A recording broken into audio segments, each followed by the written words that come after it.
gang violence and other kind of violence. Get away! I could be at work, at school, in my car, I can still get shot by the police, but I can get shot anywhere. So it is what it is.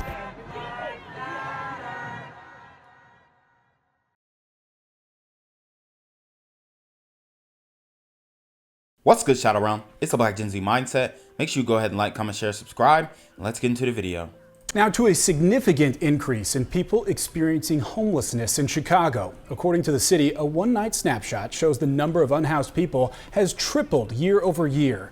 The city's annual count explains how migrants have played a big role in that growing number. I think it's huge, insanely huge. Morgan McCluckey is hands-on, combating the growing issue of homelessness and helping the people impacted face to face.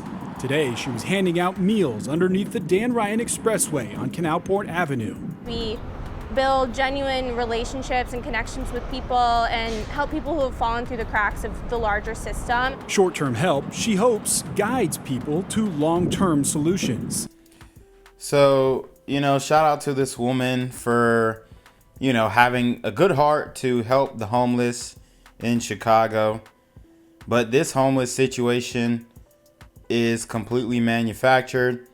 The influx of illegal aliens, in addition to just the complete disregard for the homeless, public safety, and,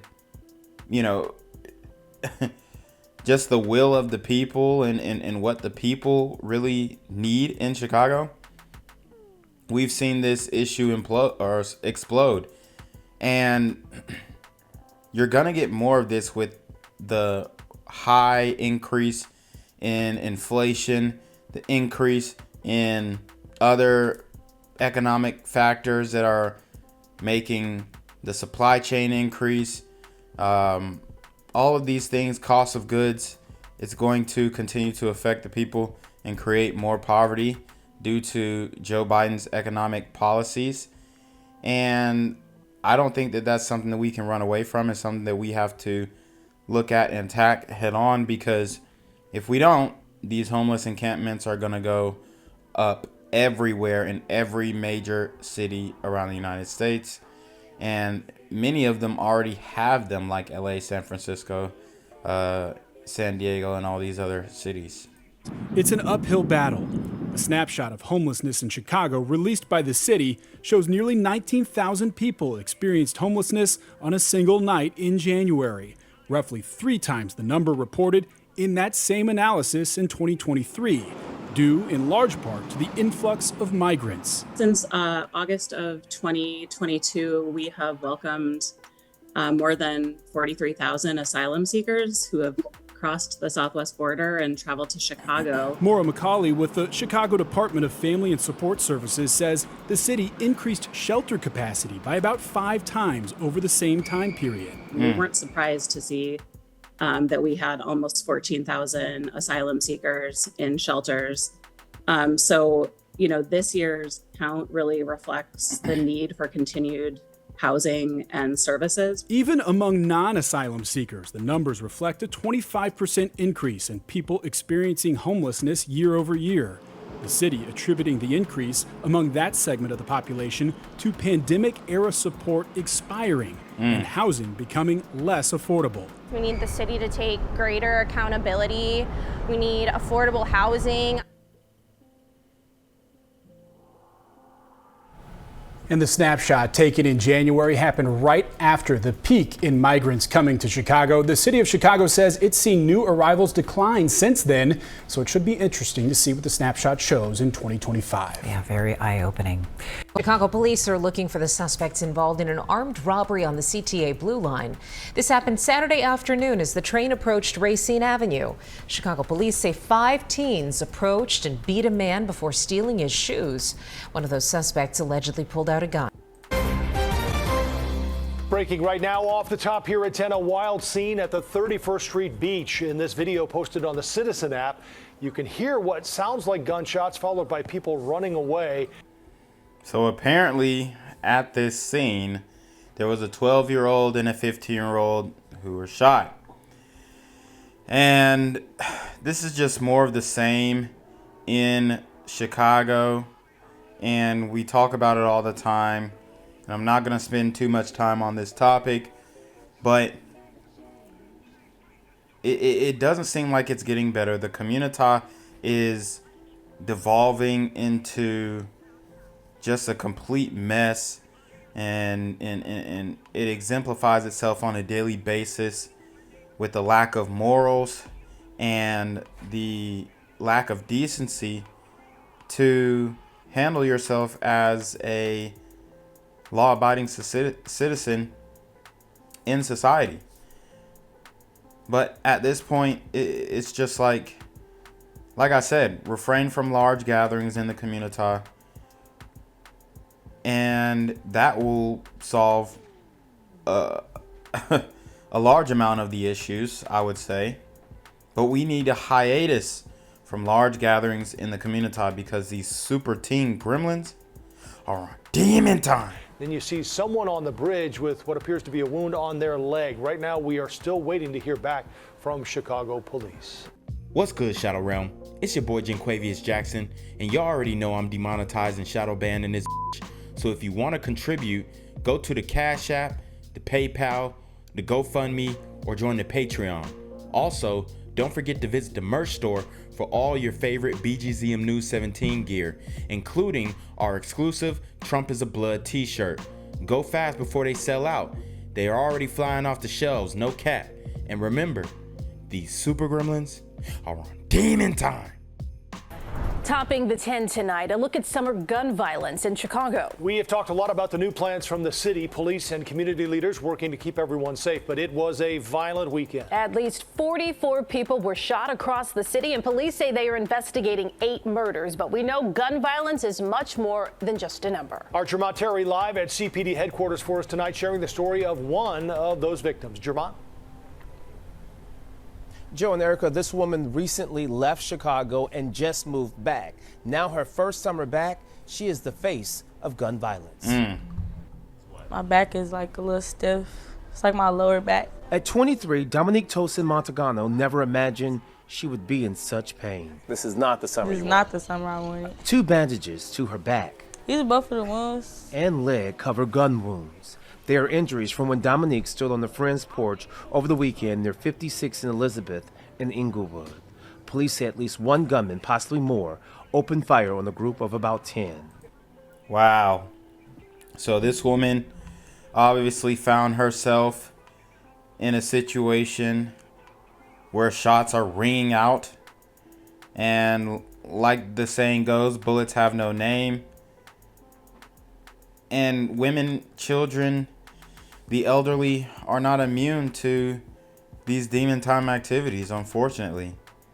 And thankfully she was able to live, but now she's going to be in immense pain for the rest of her life based off of the actions of a few violent individuals who sought to maybe somehow seek street justice. But now it doesn't seem like it was worth it at all, right? When you have the casualties and the pain going on in the community. But this is something that we know. This is not something that these individuals respect. That's why we have to be hard on these violent actors, because at some point it's going to get to the point where it's unbearable. The crime scene shows countless evidence markings on the block. Then the shots let off and everybody started ducking. Got behind the concrete. And that's when I felt it. I'm like, my back is bleeding. Her friends let Dominique know she was shot.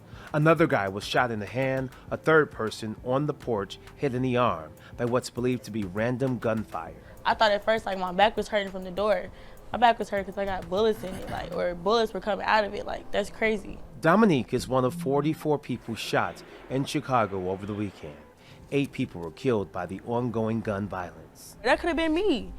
And I don't think a lot of people be understanding stuff like, y'all have mothers too. What are y'all doing? She's a part of a troubling statistic she never wanted to join. She tells me those with the guns simply don't care. We can sit up here, we can protest, we can walk the streets, we can do anything. It's not working. We're trying. I don't think the police can do anything, the mayor can't do anything. It's only getting worse every year. And it's So she's saying the police can't do anything, the mayor can't do anything, and that's not true. The mayor is deliberately and blatantly creating policies and advocating for legislation that inevitably don't allow the police to do their job. So a lot of these sisters are just mistaken on how the process works. And with maybe some enlightening, they would understand that a lot of you guys' vote are allowing Chicago to continue to be dangerous. it's a shame. While Chicago police have not arrested anyone in Dominique's shooting, the department continues to fight to make every community safer. But it's an uphill battle with the warmer weather. And we're trying to build Chicago back up, but we keep tearing it back down. Now, Dominique says the shooter or shooters likely hid out in an alley a far distance from that front porch she was on because there was no warning. We should point out, witnesses tell us that they heard at least 20 shots. She says she is just thankful that that bullet that hit her in the back did not hit a nerve or worse, her spine.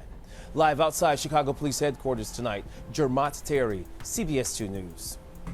Trinity Boswell's mother tells me her only daughter was shot and killed after an argument turned violent in Inglewood. Hours later, their family friend was shot just a block away.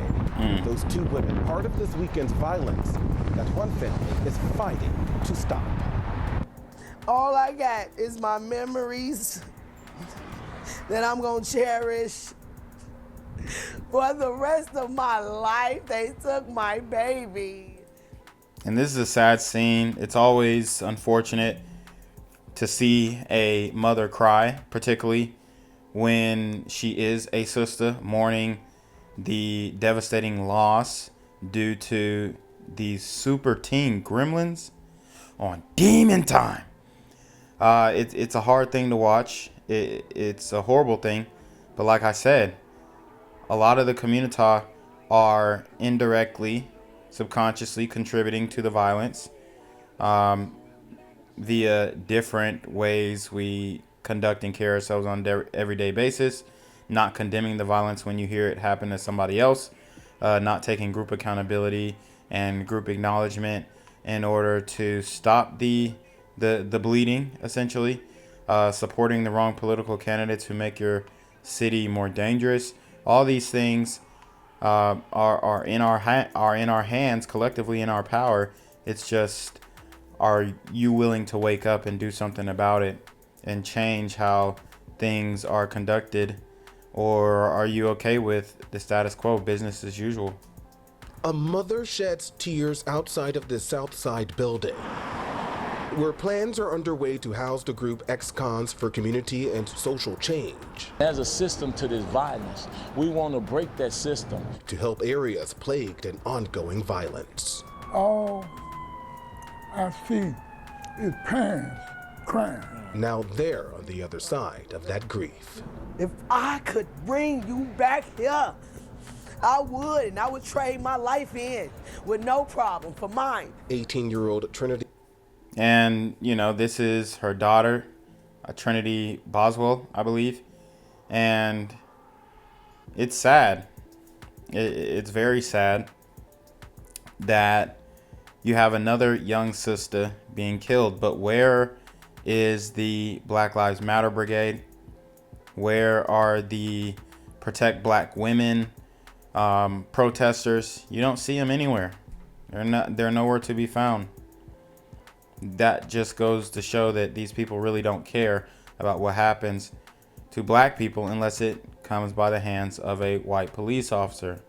And that's the biggest problem we have in the community.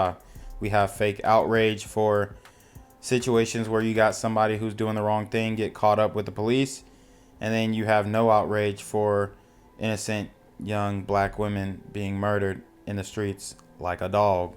Trinity Boswell was shot and killed near 72nd and Ada in Inglewood early Sunday morning. Her mother says an argument turned violent during a gathering before shots were fired, Boswell rushing inside of a parked car to take cover. Trinity was going to get in the car, so she getting in. It's a bullet that came through that window that hit my baby in her head. Boswell died during a violent weekend that saw at least 44 people shot, 8 of them killed. Family friend 22-year-old Kenzaya Pettis remained in a coma at the hospital after being shot, police say, in an apparent drive-by Sunday night steps away from where Boswell was murdered. Damn, so the family friend got caught and clapped too.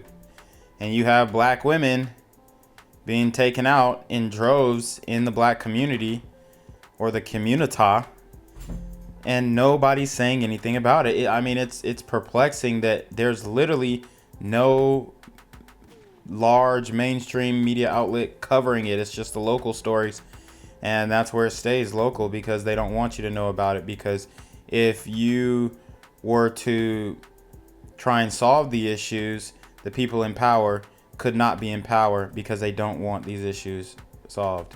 Pettis' mother hearing the tragic news while with Boswell's family. She had to rush out of where she was consoling me and us to go run for her own daughter, 73rd and Ada, 1 block away. These monsters are killing our women. Yep. And she's right, and she's really putting it out there, but unfortunately, the black community, the communita, black people as a whole, are really not showing that they care enough to do something about it. But she's cooking though, no cap. These monsters are killing our women, our children. And at this time, Area 1 detectives here have made no arrests. Of course. Gang violence and other kind of violence. Guess what? I could be at work, at school, in my car, and I can still get shot by the police. But I can get shot anywhere. So it is what it is.